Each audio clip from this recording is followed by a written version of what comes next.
Hello everyone, Shrimati मोहरी देवी Tapadia girls college के YouTube channel में आपका फिर से स्वागत है। हम आज के टॉपिक में पढ़ेंगे ब्रैंकियोस्टोमा के रिप्रोडक्टिव सिस्टम के बारे में या रिप्रोडक्शन इन ब्रैंकियोस्टोमा के बारे में। तो रिप्रोडक्टिव सिस्टम के बारे में अपन बात करते हैं। इसके पहले हमने ब्रैंकियोस्टोमा के और भी जो प्रीवियस जो सिस्टम्स थे उसके बारे में हमने डिस्कस कर लिया। तो आज अपन डिस्कस करते हैं रिप्रोडक्शन के बारे में। रिप्रोडक्टिव सिस्टम की अगर अपन बात करें तो यहाँ पे को थोड़ा सा चेंज करते हैं। It's not reproduction, reproductive system of Branchiostoma. It's reproductive system of Branchiostoma.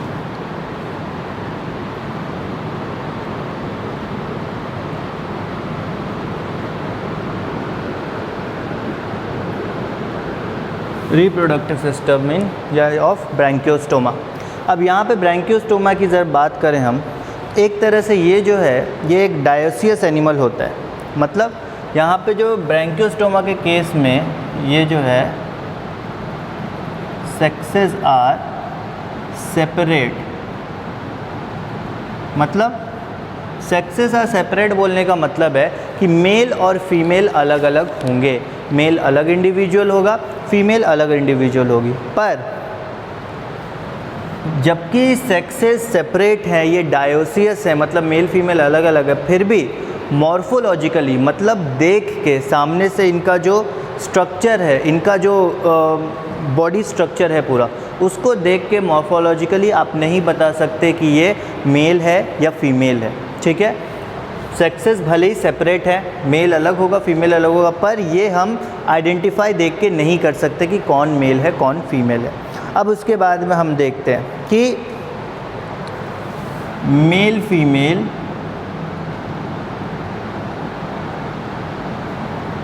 Are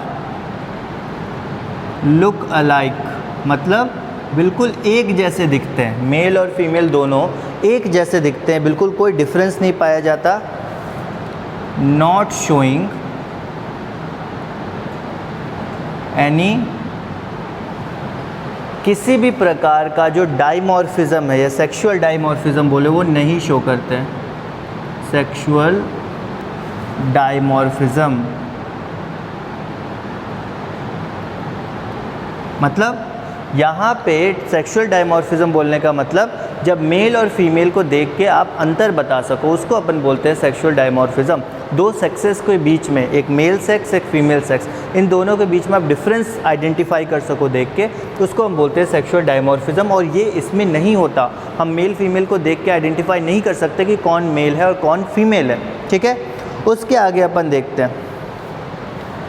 next अपन आगे आते हैं इनके गोनैड्स के बारे में। बेसिकली अब हम देखते हैं कि रिप्रोडक्टिव सिस्टम कैसे वर्क करता है और क्या क्या इसमें पार्ट्स पाए जाते हैं। सबसे पहला पार्ट जो है वो हम यहाँ पे देखते हैं गोनैड्स के बारे में, कहाँ प्रेजेंट होते हैं। ठीक है,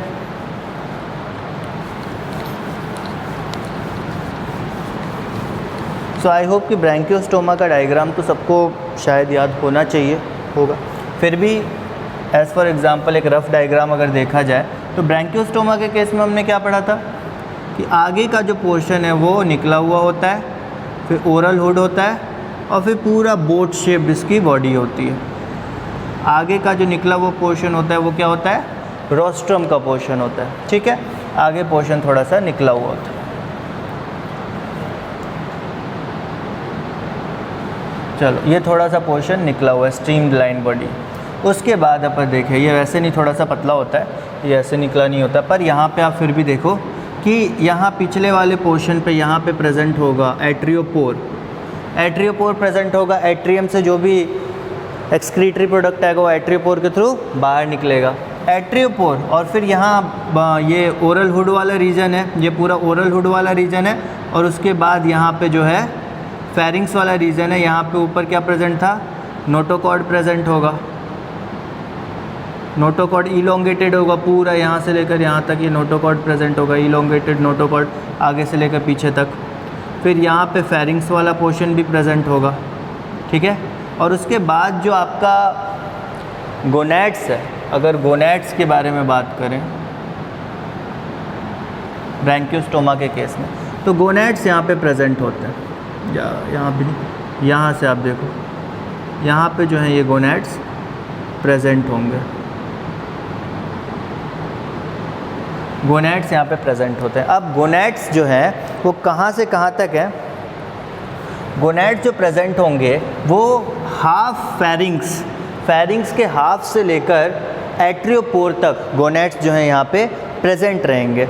हाफ पोर्शन ऑफ फेरिंग्स और या फिर आप बोलो तो मिडल फेरिंग्स से लेकर एट्रियोपोर तक जो है गोनैड्स प्रेजेंट रहेंगे। ये डायग्राम तो आप समझ लेना कि कहाँ पे है, मिडल ऑफ फेरिंग्स के बीच और एट्रियोपोर तक। ठीक, अब इसके बारे में थोड़ा डिटेल देखते हैं गोनैड्स के बारे में।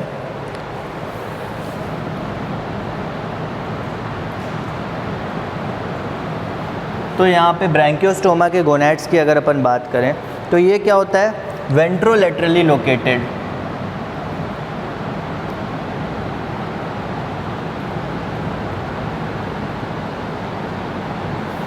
वेंट्रोलेटरली लोकेटेड मतलब एक तो फेरिंग्स के नीचे प्रेजेंट था, जो पूरा पोर्शन है उसमें अपर साइड में डॉर्सल साइड में नोटोकॉर्ड है और उसके ठीक अपोजिट नीचे साइड में एकदम में आपके गोनैड्स प्रेजेंट है। तो वेंट्रल पोर्शन पे और लेटरल पोर्शन मतलब साइड में, तो जो बॉडी है उसके दोनों साइड प्रेजेंट रहेंगे, पेयर्स में प्रेजेंट रहेंगे। ये आपको आगे अभी और समझ में आएगा। ठीक है, वेंट्रोलेटरली लोकेटेड। उसके बाद बिटवीन फेरिंग्स एंड एट्रियोपोर, फेरिंग्स और एट्रियोपोर के बीच में ये प्रेजेंट रहेंगे। बिटवीन फेरिंग्स एंड एट्रियोपोर गोनैड्स की बात करें तो वेंट्रोलेटरली प्रेजेंट होंगे, मतलब वेंट्रल मतलब नीचे वाला पोर्शन और लेटरल मतलब साइड वाला पोर्शन। तो आप समझो कि ये जो बॉडी है ब्रैंकियोस्टोमा की, या फिर एक जो नाव है, मान लो एक नाव है, हाँ एक बोट है, बोट के नीचे सरफेस पे और दोनों साइड, मतलब जो ऐसी बोट है उसके दोनों साइड सरफेस के नीचे, सरफेस के दोनों साइड कुछ प्रेजेंट हो तो वो वेंट्रोलेटरल पोर्शन है, तो दोनों साइड प्रेजेंट होता है। ठीक है, उसके आगे अपन देखते हैं, they are about 26 pairs, 26 pair होते हैं, लगभग 26 पेयर्स, क्योंकि मैंने बोला दोनों साइड प्रेजेंट रहते हैं। ठीक है, तो फिर अगर मेरा ये वेंट्रल पोर्शन है और ये साइड वाला पोर्शन है तो यहाँ भी प्रेजेंट रहेंगे, यहाँ भी प्रेजेंट रहेंगे, दोनों साइड वेंट्रोलेटरल पोर्शन पे ये प्रेजेंट रहेंगे। ठीक है, उसके आगे अपन देखते हैं, ईच सेगमेंट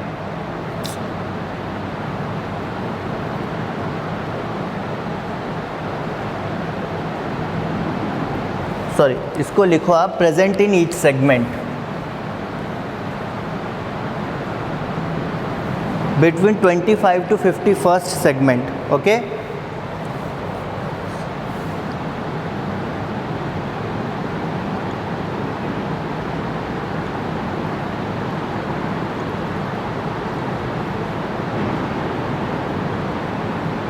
अब इसका क्या मतलब है, थोड़ा कंफ्यूजन होगा।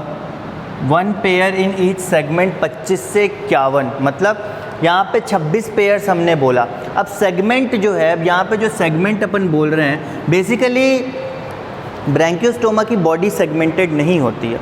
अगर सच मायने में बात करें तो ब्रैंकियोस्टोमा की बॉडी जो है वो सेगमेंटेड नहीं होती है, पर आपको याद हो कि यहाँ पे मस्कुलर बैंड्स पाए जाते हैं जिसको अपन मायोटोम्स बोलते हैं, तो मायोटोम्स के कारण इनकी जो बॉडी है वो सेगमेंटेड दिखाई देती है, लगता है कि इनकी बॉडी सेगमेंटेड है, इसमें सेगमेंट्स पाए जाते हैं। तो हमें पता है कि अगर सेगमेंट जो पाए जाते हैं बहुत सारे, उसमें सेगमेंट नंबर 25 से लेकर सेगमेंट नंबर 51 तक ये गोनैड्स पाए जाएंगे। सेगमेंट नंबर 25 कहाँ पे होगा फिर? सेगमेंट नंबर 25 होगा फेरिंग्स के बीच में, क्योंकि ये स्टार्ट कहाँ होते हैं? फेरिंग्स के बीचों बीच।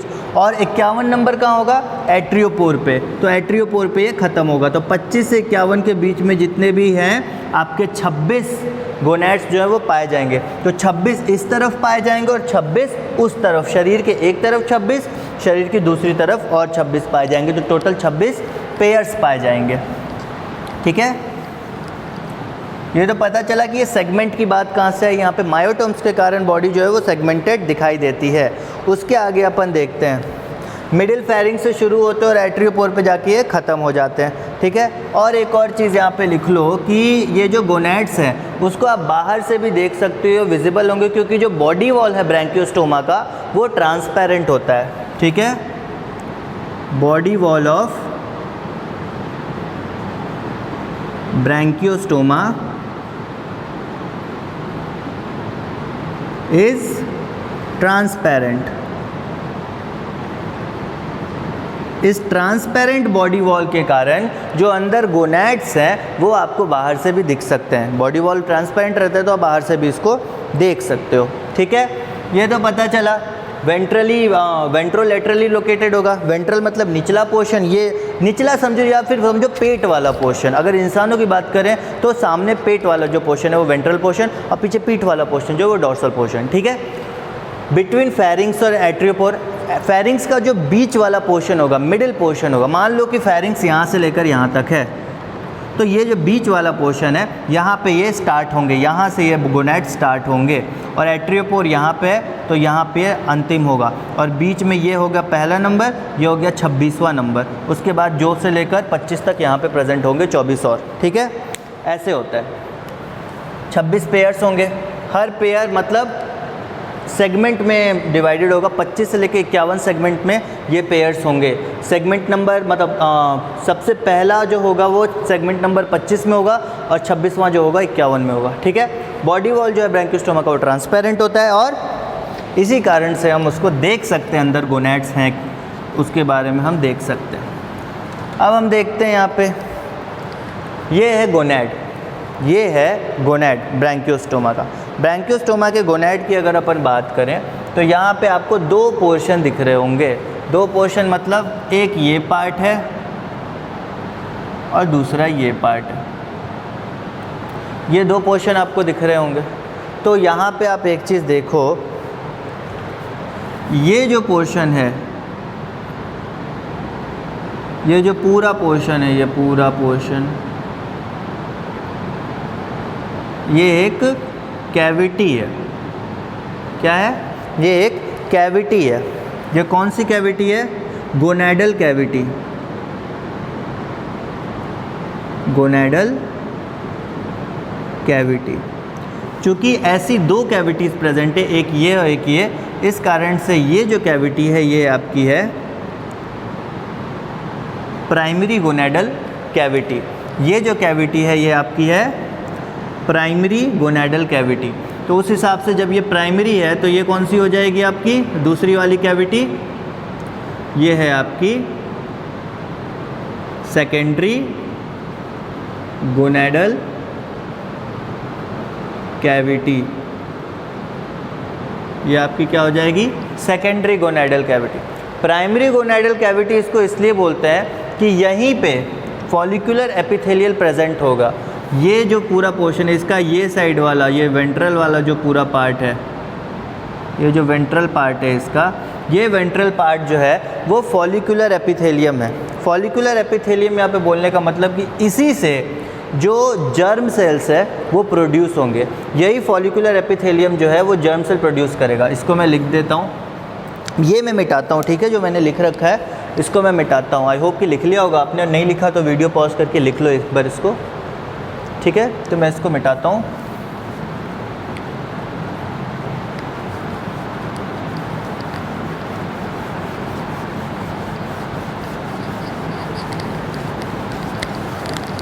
चलो, अब गोनैड्स की बात करें तो ये क्या है? फॉलिकुलर एपिथेलियम, ये वाली लाइनिंग, ठीक। ये जो वेंट्रल साइड की जो लाइनिंग है ये क्या है? Follicular epithelium. ये फॉलिकुलर एपिथेलियम जो है यही रिस्पॉन्सिबल है जो जर्म सेल प्रोड्यूस हो रहे हैं। ये जो बहुत सारे ये जर्म सेल्स हैं, ये जर्म सेल्स हैं सारे। तो ये जो जर्म सेल्स का प्रोडक्शन हुआ है, ये जर्म सेल का प्रोडक्शन जो है इसी से हुआ है। ये जो है हमने सेक्शन काटा है। एक बात ये है कि जो जर्म सेल्स हैं, ये जर्म सेल्स अभी तक हमें, क्योंकि एक चीज़ हमने बोला कि यहाँ पे सेक्सुअल डायमॉर्फिज्म नहीं पाया जाता, हमें नहीं पता कि मेल है या फीमेल है। अब मेल फीमेल का हमें आइडिया नहीं है। तो जब ये सेक्शन कट करेंगे तो यहाँ पे अगर आपका ओवा प्रेजेंट होगा तो क्या होगा ये, अगर ओवा प्रेजेंट होगा तो आपका ये फीमेल हो जाएगा, ओवरी वाला पोर्शन हो जाएगा। अगर यहाँ पे स्पर्मेटोजोआ प्रेजेंट होगा तो ये पोर्शन टेस्टिस का हो जाएगा, मेल का हो जाएगा। ठीक है, तो ये कट करने के बाद सेक्शन हम आइडेंटिफाई कर सकते हैं कि कौन सा है। तो सेकेंड्रियल गोनेडल कैविटी है, ये प्राइमरी गोनेडल कैविटी है, ये फॉलिकुलर एपिथेलियम है, जिससे ये जो जर्म सेल्स हैं ये प्रोड्यूस होते हैं। ये जो जर्म सेल हैं वो यहीं से प्रोड्यूस हो रहे हैं, जर्म सेल्स ये प्रोड्यूस हो रहे हैं फॉलिकुलर एपिथेलियम से। ये चीज़ आप लिख लो कि फॉलिकुलर एपिथेलियम से ये जर्म सेल प्रोड्यूस हो रहे हैं। उसके बाद ये जो आपके गोनैड का पोर्शन है ये कहाँ पे प्रेजेंट है, हमने बताया अभी अभी जस्ट आपने पढ़ा कि ये वेंट्रोलेटरल पोर्शन पे प्रेजेंट है, बिल्कुल फेरिंग्स के नीचे और लगभग एक तरह से लास्ट पार्ट है। तो अगर ये यहाँ प्रेजेंट है तो यहाँ पे आपका एट्रियल एपिथेलियम चलता हुआ आएगा। यहाँ के पोर्शन की अगर अपन बात करें तो ये जो आपका बॉडी वॉल है ब्रैंकियोस्टोमा का वो चलता हुआ आएगा। इस पोर्शन की अगर बात करो तो ये है बॉडी वॉल ब्रैंकियोस्टोमा का, तो ये ब्रैंकियोस्टोमा का बॉडी वॉल है जो यहाँ पे चलता रहेगा। और उसके बाद तो एक्सटर्नल एनवायरनमेंट है, ये बॉडी वॉल है पूरा ब्रैंकियोस्टोमा का, ठीक है, या एट्रियल एपिथेलियम बोलो, ये वाला वॉल जो है पूरा। और यहाँ ये जर्म सेल हो गए और ये आपका हो गया एक गोनैड। अब ये जर्म सेल अगर ओवा है तो ये फीमेल है, मतलब ओवरी का पोर्शन है, और या एग का पोर्शन है, और अगर मेल है तो ये स्पर्म होंगे। ठीक है, अब इसके आगे अपन देखते हैं, ये सेक्शन कट करने के बाद हमें ये पता चल सकता है। ये स्पर्म और ओवा जो है ये रिलीज़ किए जाते हैं इस एट्रियल कैविटी में, मतलब ये तो वॉल हो गया। अब ये जो है ये पूरी कैविटी है, इसको यहाँ से ओपन कर दो, इसको यहाँ से ओपन कर दो, तो इस कैविटी में ये छोड़ दिए जाते हैं। ये जो स्पर्म और ओवा है वो इस कैविटी में बाहर छोड़ दिए जाते हैं, तो ये यहाँ पे छोड़ दिए जाएंगे। और यहाँ से आपको पता होगा कि आगे प्रेजेंट होगा एट्रियोपोर, आगे प्रेजेंट होगा एट्रियोपोर। एट्रियोपोर जो प्रेजेंट होगा उसके थ्रू ये जो इतने भी स्पर्म या ओवा जो भी है, अगर मेल होगा तो स्पर्म, फीमेल होगी तो ओवा, ये जो है ये इसके थ्रू चला जाएगा बाहर एक्सटर्नल एनवायरनमेंट में, वाटर में चला जाएगा, वाटर में फर्दर फर्टिलाइजेशन होगा। ठीक है, तो ये तो आपका था गोनैड्स। ये गोनैड्स में दो पार्ट, आपके प्राइमरी गोनैडल कैविटी और secondary gonadal cavity. Primary gonadal cavity में फॉलिकुलर एपिथेलियम होता है, यही फॉलिकुलर एपिथेलियम प्रोड्यूस करता है जर्म सेल को। ठीक है, इसी से प्रोडक्शन होता है जर्म सेल का। फिर ये जो जर्म सेल है ये आपके क्या कहते हैं, जो एट्रियल कैविटी है उसके अंदर जाता है, उसके अंदर रिलीज़ कर दिया जाता है, और उसके अंदर रिलीज़ करने के बाद एट्रियल कैविटी के बाद एट्रियोपोर के थ्रू ये जो है एक्सटर्नल इन्वायरमेंट में या वाटर में ये जो स्पर्म या ओवा है ये चले जाते हैं, और वहाँ जाने के बाद फिर फर्टिलाइजेशन इनका होता है वाटर के अंदर। ठीक है, अब फटाफट हम लोग एक बार देख लेते हैं कि ओवा और स्पर्म किस टाइप के होते हैं, या फिर हम देखते हैं ओवा और स्पर्म के बाद में। ओवा के बारे में देखें तो राउंड सा स्ट्रक्चर, और यहाँ पे प्रेजेंट है आपके न्यूक्लियस, यहाँ पे एक न्यूक्लियस प्रेजेंट है। ओवा की बात करें तो यहाँ पे एक न्यूक्लियस प्रेजेंट है। फिर इसके अंदर यॉक होता है, पर बहुत कम मात्रा में यॉक प्रेजेंट होता है। यॉक जो होता है वो प्रेजेंट होता है, पर ये बहुत कम मात्रा में प्रेजेंट होता है, मतलब ये बहुत लेस अमाउंट में प्रेजेंट होता है। लेस अमाउंट में प्रेजेंट होता है, तो लेस अमाउंट में जब यॉक प्रेजेंट होता है उस प्रकार के अंडे को अपन क्या बोलते हैं, उस प्रकार के अंडे को अपन बोलते हैं माइक्रोलेसिथल। उस प्रकार के अंडे को अपन क्या बोलते हैं, माइक्रोलेसिथल। तो जब यॉक बहुत कम अमाउंट में प्रेजेंट होगा उस टाइप के एग को अपन क्या बोलेंगे, माइक्रोलेसिथल। और इसका जो साइज़ होता है वो होता है 0.1 mm डायामीटर होता है इसका, 0.1 mm का इसका डायामीटर होता है। और अगर स्पर्म की बात करें अपन तो यहाँ पे टिपिकल स्पर्म,